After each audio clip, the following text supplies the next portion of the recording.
When I bought the land outside Maple Hollow, I thought I'd finally escaped the nonsense of city life and WA drama. I was wrong. I just didn't know how wrong. Not until the night they burned my orchard to the ground, and watched the flames turn back on them. My name's Eli Thompson, and I'm a retired fire investigator. I spent 25 years studying how fires start, spread, and, when they're mishandled, destroy lives. My retirement dream was simple: to grow apples, peaches, and cherries on my late grandfather's land, 40 acres that had been out of my family for decades until I bought it back. The land bordered the preserve at Maple Hollow, a luxury community run by an HOA notorious for being, well, tyrannical. You know the type: $5 million homes, gleaming driveways, and people who thought property lines were a suggestion, not a boundary. At first, they were polite enough. I'd see them walking dogs along the fence line, sometimes staring through my trees as if they couldn't believe a farm existed so close to their gated paradise. But once my orchard started thriving, and once word spread that I wasn't part of their WA, their smiles started to twist. The community beautification complaint. It started with a letter. Greater than, Dear Mr. Thompson, the WA board has received several complaints regarding the visual inconsistency your orchard creates with our community's landscaping standards.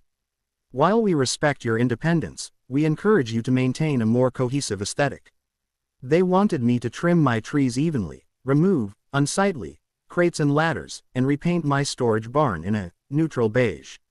I laughed. Then I framed the letter and hung it on my barn wall under a sign that said, Not a member, not my problem.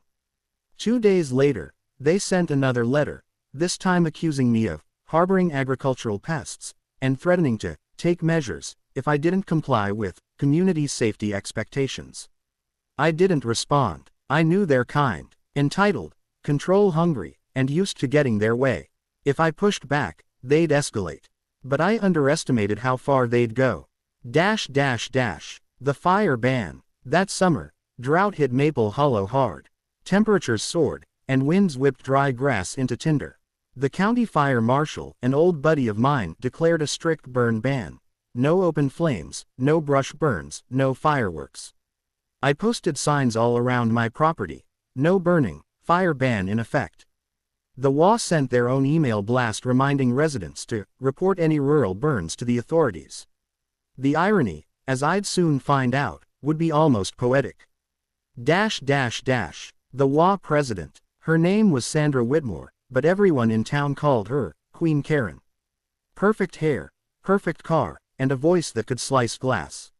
She'd been the WA president for 7 years, and rumor was she'd ruined lives to keep her crown. Sandra didn't like me. From the day I moved in, she'd make little digs at meetings and in passing. Oh, you must love the smell of manure in the morning, or, your little orchard looks quaint next to our community park. She saw me as an eyesore, a reminder that not everyone bowed to her WA kingdom. The day it happened. It was late August. I was at the farmer's market downtown, selling baskets of peaches and cider. Around 2 p.m., my phone buzzed with a text from my neighbor across the road, a quiet rancher named Pete. Greater than Pete. Eli, your orchard's smoking. I think someone's burning on your property. My heart dropped. I jumped in my truck, broke every speed limit, and tore down the dirt road. Even from half a mile away, I could see the column of smoke rising over my trees. When I pulled up, I saw them. 3 WA board members: Sandra, a man named Gary, the vice president, and another woman. Standing near my fence, holding shovels and rakes. Behind them, a pile of my trimmed branches and dried brush was on fire. They'd set it inside the fence line, on my property. I slammed on the brakes, jumped out, and yelled, "What the hell do you think you're doing?" Sandra didn't even flinch. "Oh, Eli," she said with that smug grin. "We're just helping clear the dry brush near our homes. It's a fire hazard. You really should have kept it tidier." I could barely speak. "There's a county ban. You can't burn anything." Gary shrugged. "We're following community safety protocol." That's when the wind shifted. A hot gust carried sparks from their little fire straight into the nearest row of peach trees. In seconds, the flames raced up the dry grass, leaping from one trunk to the next. The air went from hot to blistering, Sandra gasped. "Oh no. Put it out. Put it out." But it was too late. The fire had found kindling. My orchard was a tinderbox. I called 911 immediately, shouting into the phone as I grabbed my water pump. "This is Thompson Farm, Maple Hollow Road. Brush fire in progress. It's spreading fast. The flames reverse." When the fire crews arrived, the orchard was half gone. They cut fire breaks and fought like hell, but the wind, the same wind that had fed the flames, suddenly shifted again. Only this time, it blew back toward the HOA's property. I remember standing there, smoke stinging my eyes, as the blaze rolled over the ridge and down into the preserve. Sandra screamed, "No, the homes. Get the hoses." Her perfect world turned to chaos. Fire leapt across her manicured lawns, devoured decorative shrubs, and climbed wooden decks like ladders. One spark hit her cedar roof, and within seconds, her $1 million home was gone. By the time the fire was contained, 6 homes were destroyed. 3 more were heavily damaged. The estimated loss, over $5 million.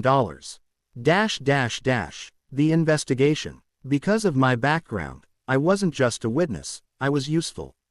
I provided photos, video footage from my security cameras, and fire pattern analysis. The footage clearly showed the HOA members lighting the pile inside my fence. The county fire marshal, my old friend, was livid. He called me personally. "Eli, I've seen stupidity in my day, but this is criminal. They violated a burn ban, trespassed, and started a wildfire. The DA's already building charges." The HOA tried to spin it, of course. Sandra claimed the fire originated on Eli's property, and that they were assisting with fire prevention efforts. But the video proved otherwise. When the footage aired on local news, showing Sandra striking the match, her reputation went up in flames, too. The lawsuits. 3 days later, I got a visit from an insurance adjuster. "Mr. Thompson, we've assessed your losses. Your orchard damage totals around $380,000, trees, irrigation, equipment, labor, and soil loss." He paused. "And, you're going to be paid in full. The HOA's liability insurance is on the hook." I smiled for the first time in days. "You're serious?" "Oh, they're serious, and their insurer's furious." But that wasn't all. Homeowners within the HOA started suing their own board. Turns out Sandra and her buddies hadn't told the members about their little brush cleanup operation. The fire they caused invalidated their homeowners' policies because they'd broken the law. In short, no coverage, no payout. One resident, a surgeon whose $1.2 million home was reduced to ash, confronted Sandra during a televised town meeting. "You burned down my house. My kids' rooms," he shouted, "all because you wanted the orchard to look better." Sandra tried to talk over him, but the room exploded in outrage. By the end of the month, the entire HOA board had resigned or been arrested. Arson, reckless endangerment, property damage, the list went on. The turnaround. I could have stopped there, but I had a bigger plan. I used my insurance payout and a grant from the state agriculture fund to rebuild, only this time, I went bigger. I replanted fire-resistant hybrids, installed underground sprinklers, and built a natural firebreak between my property and the former HOA community. The kicker: when the HOA dissolved, the burned lots went up for sale at auction. Guess who bought 2 of them? That's right, me. I built a cider house on one lot and a cold storage facility on the other. Locals started calling it Phoenix Orchard. The irony: Sandra's old street sign still stood at the corner, Whitmore Lane. I left it there on purpose. A monument to poetic justice. The interview. Months later, a reporter from the Maple Hollow Gazette came to interview me. "Eli, some people say it's ironic how the fire started with your orchard but ended with the HOA's homes. Do you think that's fair?" I looked out over the rows of young trees, their leaves shimmering in the breeze. "Fires don't care about fairness," I said. "They follow cause and effect. You light a match in the wrong place, nature will handle the rest." She smiled. "Would you ever live near an HOA again?" I chuckled. "Only if they plant trees instead of rules." The epilogue. Karma in full flame. A year later, I attended the sentencing hearing for Sandra and her 2 accomplices.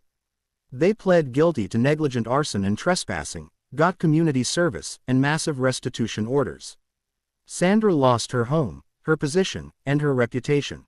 She now volunteers with the Firewise program, teaching about wildfire prevention. I almost felt bad for her.